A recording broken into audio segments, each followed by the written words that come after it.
And yung potential future nyo guys, no, may mga problema na dadating sa'yo. Yes, pero mapaglalabanan mo yan kapag kayo ay nag-persist. Angel number 999 mga kapiksi. I-check nyo yung ibig sabihin yan kasi baka may additional na mensahe sa inyo ang inyong mga anghel gabay. Pero yung mga paghihirap mo, ang kapalit niyan ay tagumpay. Yung mga pag-iyak mo, ang kapalit niyan ay kaligayahan. Yung mga stress and worries mo, ang kapalit niyan ay pag-unlad, pag-asenso. Basta mag-persist ka, even if feeling mo walang nangyayari, even if feeling mo everything is falling apart, di ba? Ganyan. You have to persist. You have to persist. You have to be stubborn. Kailangan makulit ka. Makulit ka sa pagpapersist hanggang sa ma-achieve mo yung bagay na gusto mo. Sa hinaba-haba ng prosesyon, sa simbahan din ang tuloy. Yan ang mensahe sa'yo in the future, Sagittarius.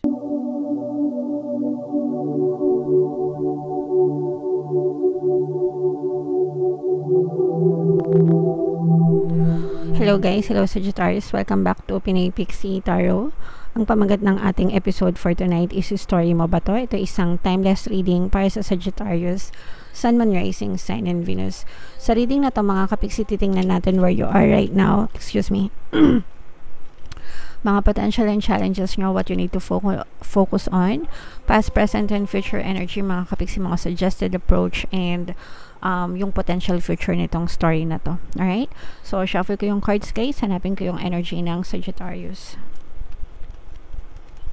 So, Sagittarius, kayo ay na-represent ng King of Wands sa ating spread. Ito yung combination mga kapiksi ng positive and negative energy. General reading lang. Pwedeng mag-resonate, pwedeng hindi. Comment down below mga kapiksi if naka-resonate kayo sa story. Where you are right now, mga kapiksi, you're focused on yourself, no? Yung iba sa inyo parang feeling ko napapagod and gusto nyong magpahinga. Yung iba sa inyo literal na talaga nagpapahinga na kayo right now because for some of you parang gusto nyo namang bigyan ng panahon yung sarili nyo. Yung iba sa inyo parang ina-assess nyo, ano ba nangyari sa buhay ko ngayon? Ano bang ginawa ko? Ano bang pinaggagawa ko sa buhay ko, ganyan, parang ina-assess nyo kung ano ba yung mga magaganda at hindi magagandang nangyari sa inyo and kung ano talaga yung gusto nyo mangyari sa buhay nyo, kung ano ba yung mga plano nyo, pero you're focusing on yourself mga kapiksi. Parang this time around gusto mong ibigay sa sarili mo kung ano talaga yung gusto mo. Alright? And syempre okay na okay yan, approve na approve sa akin yan mga kapiksi. Kasi gusto talaga natin na dapat you know your power within mga kapiksi. Alright? Mga potential and challenges, this is more on challenges mga kapiksi. Kasi for some of you, parang nag-hold back pa kayo. Kumbaga parang meron pang agam-aga, mga pag-aalangan, ganyan. Kung ano pa yung gusto nyong gawin sa buhay nyo. In a way, this is also a positive one kasi syempre hindi naman kayo basta-basta magdidesisyon, di ba? Kailangan nyo talagang timbangin yung mga bagay-bagay, i-assess. Kumbaga parang hindi talaga nagmamadali, taking your time, but at the same time minsan kapag nasobrahan na kumbaga nasobrahan na hindi makapagdesisyon, nasobrahan na natagalan, ganyan, sometimes hindi na nakakapag-take ng action hanggang sa nakalimutan na kung ano yung gustong gawin. So yun yung challenge na part sa inyo.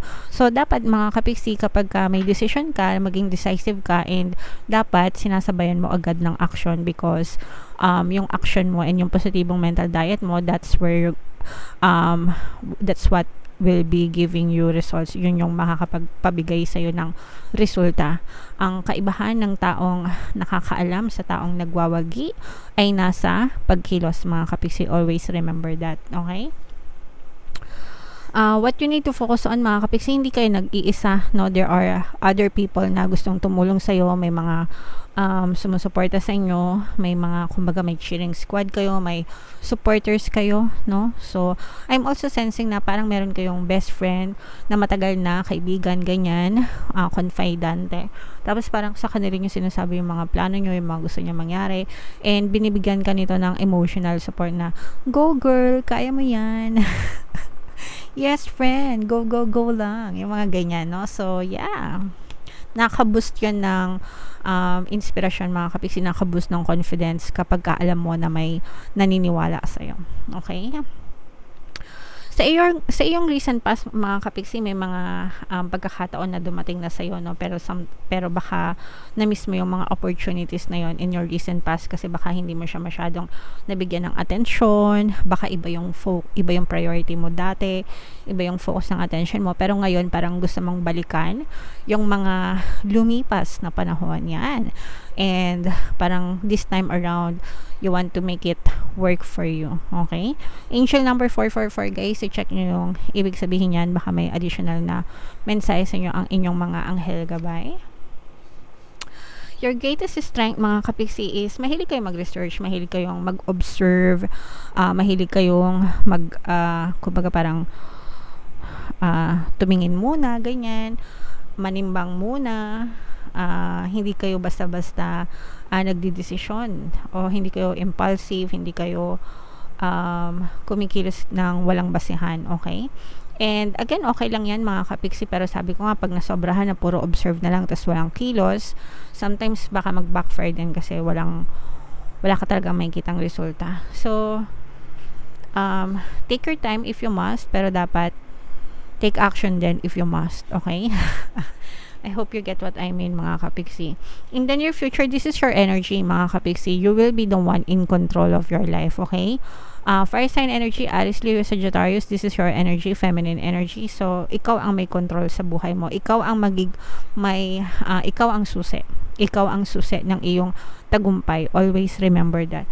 So, magtatagumpay ka in your near future basta magpakatotoo ka sa iyong sarili and gawin mo kung ano yung gusto mo, no? Sabi nga ng sex bomb, di ba? Kung ano ang nasa puso mo, sundin mo. Alright? Okay. Suggested approach, mga kapiksi, no? Gagawin mo to, yung pagkilos na to ng may masayang puso. Okay? And kung ano talaga yung nais mo. Kaya nga sabi ko sa inyo, you're going back to yourself, asking yourself, what do I really want? And parang kung ano talaga yung tawag dito, bulong, yan, sidhi ng iyong damdamin, yun talaga yung ipupush mo, mga kapiksi. So you can never go wrong with what you want, mga kapiksi, as long as it makes you happy, and basta hindi ka naglalamang ng ibang tao, wala ka inapakan, ganyan, full support sa'yo sa universe sa mga ganyang bagay, okay? So, yeah, chase after your dreams, mga kapiksi. Ayan, no, what you need to know, mga kapiksi, no, malalaman mo yung mga kailangan mong malaman na malalaman mo yung mga tamang bagay, tamang impormasyon na magagamit mo sa pag-build ng magandang pundasyon ng buhay mo. Yung kasabihan na we'll cross the bridge when we get there. Sometimes may mga tanong tayo na hindi na natin alam kung paano natin gagawin, ganyan. Pero pag sinubukan mo na, ginawa mo na, answers will come to you. Okay? Answers will come to you.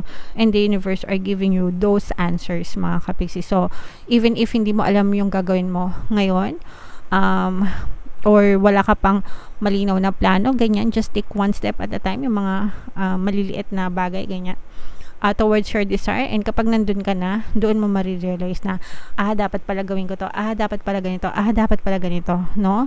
So, the universe will give you those information kapag nakafocus na yung attention mo, yung energy mo doon sa bagay na gusto mo. Alright? Your hopes and fears, this is more on hopes, mga kapiksi. Kailangan mo ng mahabang pasensya, ng pagtsatsaga. Yung mga successful na tao, hindi yan naging successful overnight. Success is built through a lifetime, mga kapiksi, no? Kumbaga parang buong buhay ginagawa yan kung gusto mo talagang maging successful. Yung mga successful na let's say mga billionaires, diba? Yung mga sikat na mayayaman, they built their entire fortune after years and years of doing hard work and experience, multiple failures in life. Nag-fail din yung mga yan, mga kapiksi, but each time they fail, bangon sila ng bangon and natututo sila dun sa mga experiences until maging successful sila. And even up to now, hindi pa rin sila tumitigil, di ba? So, dapat may ganun din tayong mindset or attitude na if we want to be successful, kailangan talaga natin ng mag-develop ng mahabang pasensya. Okay? And yung potential future nyo guys, no, may mga problema na dadating sa'yo. Yes, pero mapaglalabanan mo yan kapag kayo ay nag-persist. Angel number 999 mga kapiksi. I-check nyo yung ibig sabihin yan kasi baka may additional na mensahe sa inyo ang inyong mga anghel gabay. Pero yung mga paghihirap mo, ang kapalit niyan ay tagumpay.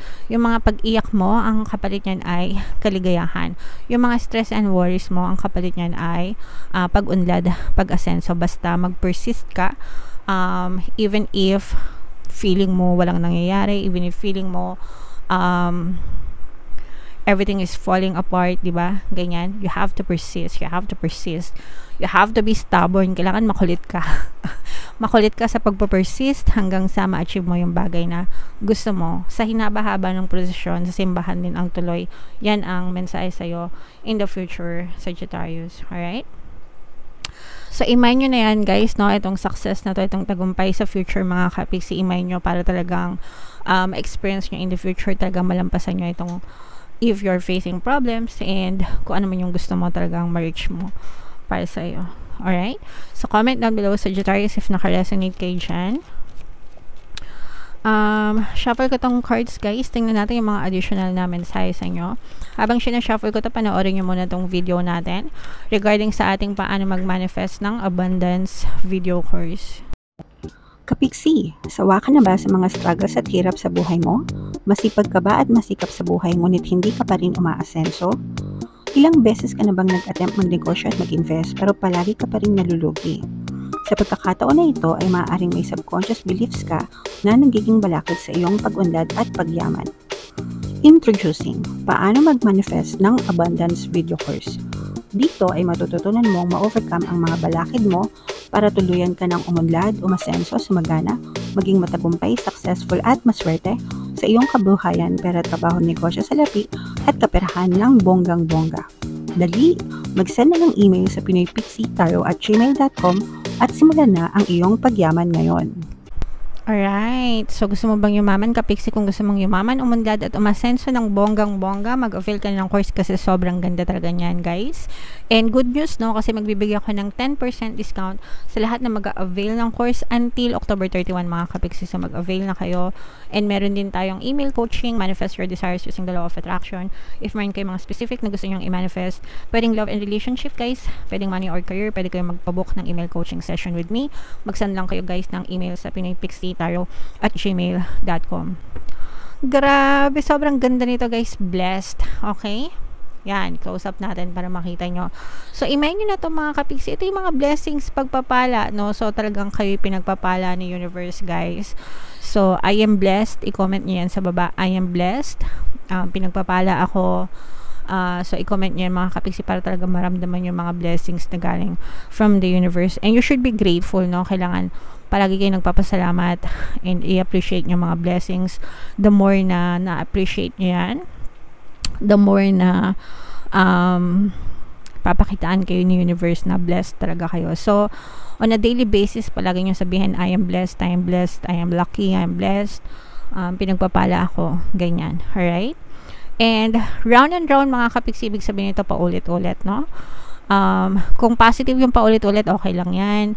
By all means, gatasan nyo. Pero kung negative, kailangan nyo putulin yung pattern of thoughts para maputol din yung pag-spiral nyo sa negative na stories, mga kapiksi. You have to replace your negative assumptions ng positive ones para mabaliktad yung inyong story, mga kapiksi. Alright? And imagine, guys, no, use the power of your imagination. Visualization ito, guys, kung marunong kayo mag-visualize. Tinuturo ko tong konsepto na to, mga technique ng pagmamanifest using the power of your subconscious mind and law of attraction. Dito din sa ating YouTube channel, guys. So, kung gusto nyo maging member, mag-join na kayo, i-click nyo lang yung join button dito sa video na to, kaya dyan sa ating homepage. Pag member na kayo, matututunan nyo yung mga techniques and konsepto ng tamang pagmamanifest, mga kapiksi. So, join na kayo. And ibig sabihin nito, use the power of your imagination to manifest your desires, to create the life in your reality, mga kapiksi. Your mind is very powerful. Okay? So, yeah. Comment down below, Sagittarius, if story nyo ba to, if naka-resonate kayo. And ito yung ating 2024 kapalaran, mga kapiksi. Kung hindi nyo pa napapanood, panoorin nyo na. Super nice, super ganda.